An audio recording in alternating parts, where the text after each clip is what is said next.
Logic will get you from A to B. Imagination will take you everywhere. Albert Einstein.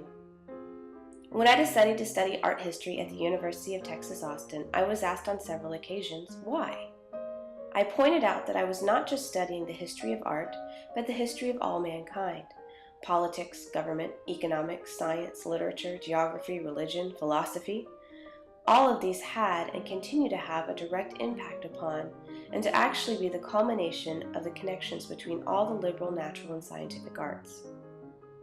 This tended to set off some light bulbs and lead to interesting conversations.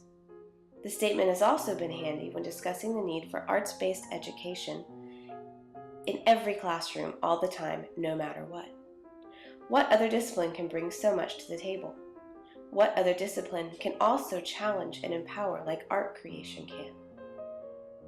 How else to best meet the needs of a range of learners, each of us individuals with strengths and attraction to a certain type of learning that may lean towards the visual, the oral, or the tactile?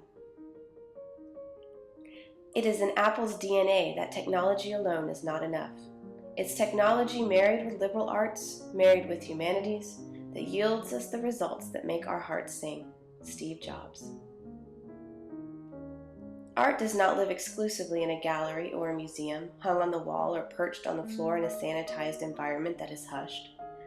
Art is everywhere around us, living, breathing, expanding, changing, moving, decaying, and being reborn. Art is not just an hour every week in a special classroom, if you are lucky to have it.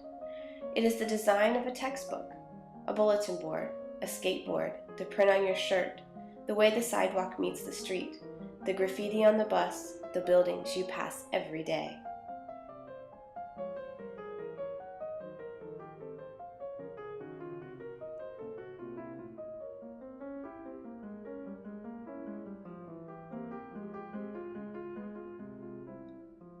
But visiting a museum is an opportunity to bring that chaos of images and sounds into an environment suitable for contemplation and education. It is where you might see work that connects images you have already seen together in a way that makes you understand what an artist may have been communicating, where you can learn about the circumstances surrounding its creation, how it was actually made, or the person who created it. The biography and contemporary history connected with an artwork have always been the hook for me, and I have seen it work over and over in the classroom setting as well. At a museum, you might see a mermaid, a painting that reminds you of Candyland cards, sculptures that look like jellyfish, or a glass that looks like a flower.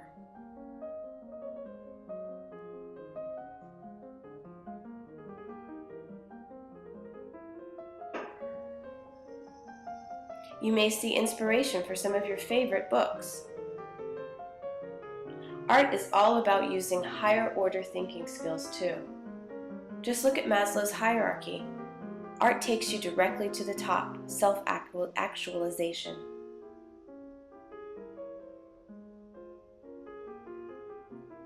Outside, you may encounter a bridge that looks like a sculpture, a mural that tells a very important story, or items at a local farmer's market that remind you of paints, crayons, and brushes.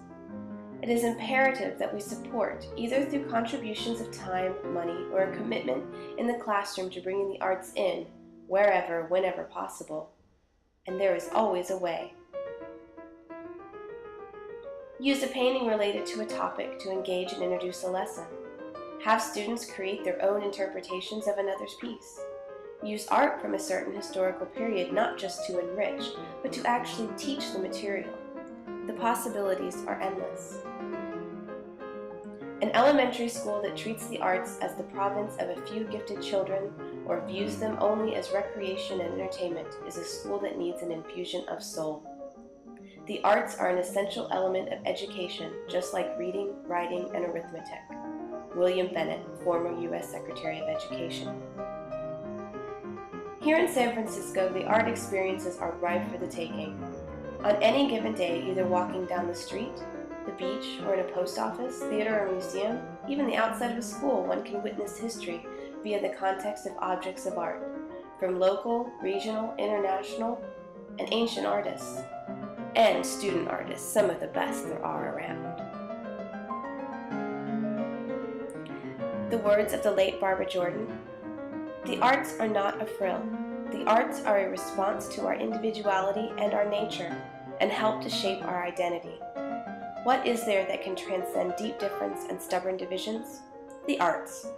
They have a wonderful universality. Art has the potential to unify. It can speak in many languages without a translator. The arts do not discriminate. The arts can lift us up."